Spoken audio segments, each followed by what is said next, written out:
Hi guys, അപ്പോൾ എൻ്റെ birthday ഒക്കെ കഴിഞ്ഞ് അമ്മ ഒരു സർപ്രൈസ് തന്നു. അതുപോലെ എൻ്റെ ഫ്രണ്ട്സും എന്തായാലും എനിക്കൊരു സർപ്രൈസ് ഗിഫ്റ്റ് തരും എന്നുള്ള കാര്യത്തിൽ എനിക്കൊരു ഡൗട്ടും ഉണ്ടായിരുന്നില്ല. പക്ഷെ അവർ തന്ന രീതിയാണ്, മിസ്സിനെ കാണാൻ പോവാന്ന് പറഞ്ഞിട്ട് എന്നെ വിളിച്ചുകൊണ്ട് പോയിട്ടാണ് അവരെനിക്ക് ഗിഫ്റ്റ് തരുന്നത്. ഇപ്പോഴും എൻ്റെ കൂടെ വേണം എന്ന് ഞാൻ ആഗ്രഹിക്കുന്ന ഒരു വ്യക്തിയാണ് എൻ്റെ അച്ഛൻ. അപ്പോൾ അച്ഛൻ്റെ കൂടെ ചേർന്ന് നിൽക്കുന്ന ഒരു ഫോട്ടോ ചെയ്യണമെന്ന് ഞാൻ വിചാരിച്ചതായിരുന്നു. അത് അറിഞ്ഞ് അവരെനിക്ക് ഗിഫ്റ്റ് തന്നു. എനിക്ക് ഒരുപാട് സന്തോഷമായി. എനിക്ക് എന്താണ് ഞാനപ്പോൾ പറഞ്ഞതെന്നൊന്ന് കേട്ടു നോക്ക്. നമ്മളെല്ലാവരും കൂടെ ഉള്ള ഏതെങ്കിലും പടമായിരിക്കും നിങ്ങൾ ചെയ്യണമെന്നാണ്. പക്ഷെ ഭയങ്കരമായിട്ട് ഇഷ്ടം. അങ്ങനെ അതൊക്കെ കിട്ടി. അതിനുശേഷം എനിക്ക് ഇവർ കുപ്പികളെയും കൂടെ ഗിഫ്റ്റ് ചെയ്തായിരുന്നേ. അപ്പോൾ അതും എനിക്ക് നല്ല ഇഷ്ടപ്പെട്ടു. അപ്പോൾ മൊത്തത്തിൽ ഞാനൊന്ന് നല്ല രീതിയിലൊന്ന് സർപ്രൈസ് ആയി. അപ്പം എൻ്റെ ഫ്രണ്ട്സ് എനിക്ക് ഗിഫ്റ്റ് തന്നെ ഭയങ്കരമായിട്ട് സർപ്രൈസ് ചെയ്തു. അപ്പം എന്നെ എനിക്ക് ഭയങ്കരമായിട്ട് സർപ്രൈസ് ആയ പോലെ തന്നെ എൻ്റെ അമ്മയ്ക്കും എന്തായാലും അത് ഭയങ്കര സർപ്രൈസ് ആവുമെന്ന് എനിക്ക് ഉറപ്പുണ്ട്. അപ്പം ഞാൻ അവരെനിക്ക് തന്നെ ഗിഫ്റ്റ് ഞാൻ അമ്മയ്ക്ക് കാണിച്ചു കൊടുക്കാൻ പോകുന്നത്. അപ്പം അമ്മയുടെ റിയാക്ഷൻ നോക്കാം.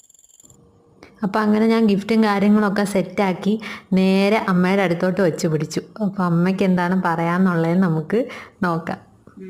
ഇതാര് തന്നേന്നറിയാമോ? അൽഫി. ഓ, അവര് മൂന്നുപേരും കൂടെ ചേർന്ന്, അൽഫി, അഞ്ജന ബി, നിധിരാജ്. അപ്പോൾ അതൊക്കെ പറഞ്ഞ് എനിക്ക് എന്തായാലും ഉറപ്പായിരുന്നു അമ്മ സർപ്രൈസ് ആവും. അമ്മ ഇമോഷണലൊക്കെ ആയി. അൽഫി അഞ്ജനയും കൂടി. അൽഫി, അഞ്ജന, നിധിരാജ്. താങ്ക്സ്.